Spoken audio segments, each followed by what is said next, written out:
Hi mga moms! For today's mini vlog, pregnancy update tayo. Ano ko, heto ang masarap ng cravings ko ngayon.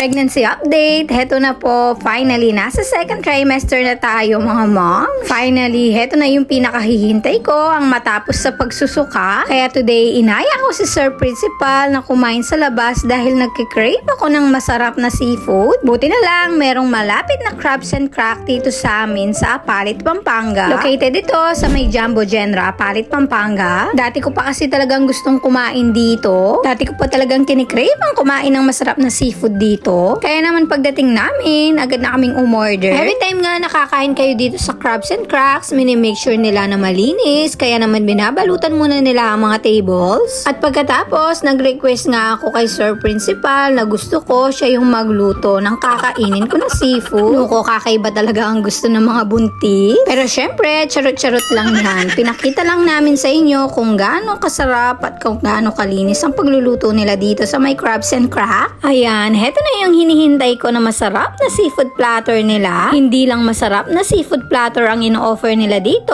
Marami pang ulam na pwedeng pagpilian ninyo. Meron sila ditong masarap na bulalo, chicharong bulaklak, buffalo wings, fish, at marami pang masasarap na pagkain. Kaya naman excited nang kumain ng buntis. Inuna naming tikman, hetong kanilang bestseller na crabs mixed seafood platter. Kita nyo naman, napakataba nung kanilang crab. Ang sarap at ang linamnam. Solid ang bawat subo dito. Nuko, dito naman sa shrimp, hindi ko alam kung nakailan ako dito, pero sobrang sarap niya talaga. Kita nyo naman sa saboya pa, sobrang manyaman. Kita nyo naman din, hindi lang ako yung nag-enjoy, pati na din si daddy. At meron din silang masarap na scallops. Masarap naman talagang kumain ng seafood, pero syempre, kailangan hinay-hinay lang din, lalo na sa may mga high blood dyan. Pagkatapos ng seafood platter, sinubukan din namin yung ibang masasarap na ulam nila. Marami silang ino-offer na promo dito na swak sa pangbarkada at family. Meron silang pangbarkada meal na good for 8 to 10 person. May kasama na yung 5 iba't ibang klaseng masasarap na ulam at merong free shrimp seafood platter. Meron sila ditong sisig, baby back ribs, stuffed squid, salad, lechon kawali at marami pang iba. Meron din silang all-in-1 to 4 promo na sulit na pwede kang mamili ng gusto mong ulam at mix and match na para sa ultimate kainan. At kung birthday mo naman, don't worry, when you buy mixed seafood platter, meron kang free shrimp platter. Grabe talaga yung kain namin dito at sure na sure ako na pati si baby sa tiyan ko nabusog din. From fresh crabs and juicy shrimp to flavorful squid at mga paborito mong ulam, lahat ng hanap mo nandito na. Kaya naman kain na din kayo dito sa Crabs and Cracks. Masarap, sulit at swak na swak para sa pamilya at barkada. Kaya naman sugod na dito sa Crabs and Cracks Seafood House.